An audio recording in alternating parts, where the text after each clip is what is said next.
나도 모르는 사이 한국이 산유국이 됨. 님들 우리나라가 석유 수출 멈추면 미국이랑 전 세계 난리 부르스 나는 거 암? 뭔 개소린가 싶겠지만 들어보셈.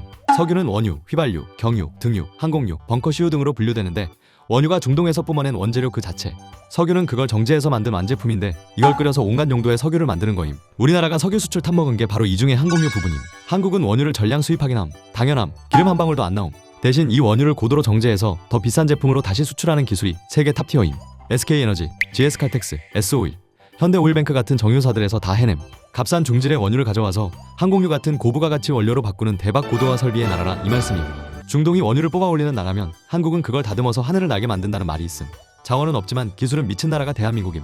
항공유 세계 수출 1위국인데 그럼 산유국으로 치면 안 돼? 중국에 상납될 뻔한 핵심 반도체 사건. 요즘 반도체 난리나고 가격 미쳐서 국산 노트북도 500만 원 하는 시대가 옴.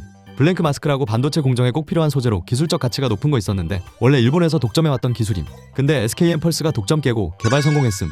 대박임. 문제는 국산화 하자마자 중국으로 기술 유출될 뻔해서 난리 났었음. 하이닉스나 삼성 같은 칩 제조사에 비해 보안이 부실했던 거임.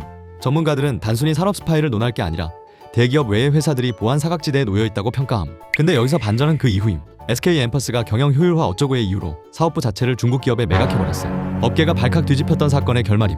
빼돌린 거보단 판 게 낫긴 한데 아무래도 찜찜하긴 함. 앞으로 우리가 개발하고 중국이 벌어먹는, 제주는 곰이 부리고 돈은 왕서방이 번다는 말처럼 되지 않으려면 기술 확보뿐 아니라 보호까지 동시에 설계해야 될 것 같음. 여러모로 이과들 힘내길. 한국인이면 절대 잊지 못할 K투자 흑역사. 2008년 우리나라 국부펀드 KIC가 세계 3대 투자은행이었던 메릴린치에 2조 원을 넣었다가 지옥을 본 사건임. 저점 매수인 줄 알고 들어갔는데 직후에 금융위기가 터지면서 수익률 마이너스 90%를 기록함. 메릴린치를 사자마자 뱅크 오브 아메리카에 헐값에 팔리면서 졸지에 우리나라가 망한 회사의 주주가 되어버림.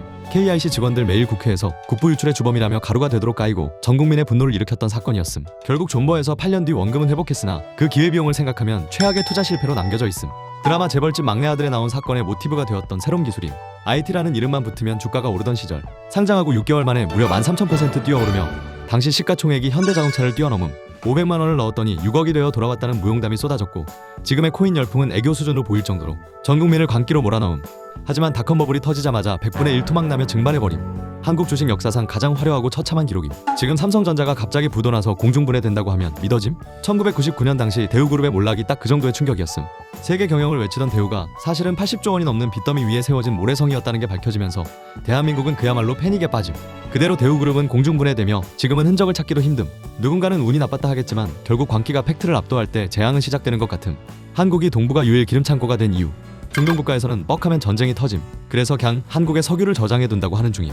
굳이 왜 동북아 중에서도 좁은 땅덩어리에? 의아하다는 반응 많은데 사실 그럴 만한 이유가 있음. 과거 5.1 파동 때 크게 데이고 나서 지하 요새 만들어서 비축기지 늘린 결과물임. 역시 팩업의 민족다움. S-오일, GS칼텍스 등등 협상 계약하는 과정이 믿을만하면서도 매끄럽게 진행될 수 있는 인프라가 마련되어 있음.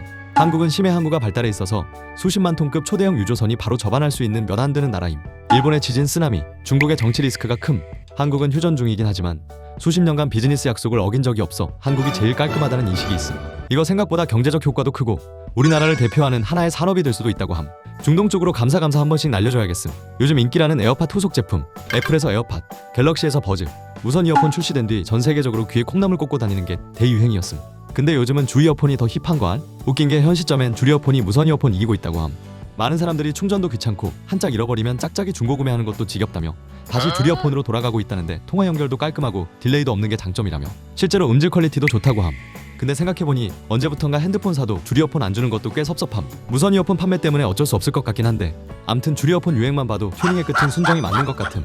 이제야 이해간다는 한중의 특징. 한국, 중국, 일본, 동북아 세 나라의 특성이 진짜 재밌음.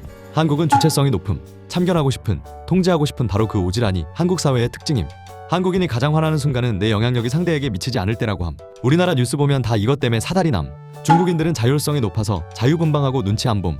지나치게 눈치를 안 봄, 많이 안 봄. 일본인들은 대상성이 높아서 방어적이고 개인적인 성향임. 눈에 띄는 것도 싫어하다 못해 피해자 목소리까지 지워버림. 특히 한국 주체성 특징에서 재밌는 건 한국인들은 말의 내용보다도 태도에 더 반응한다고 함.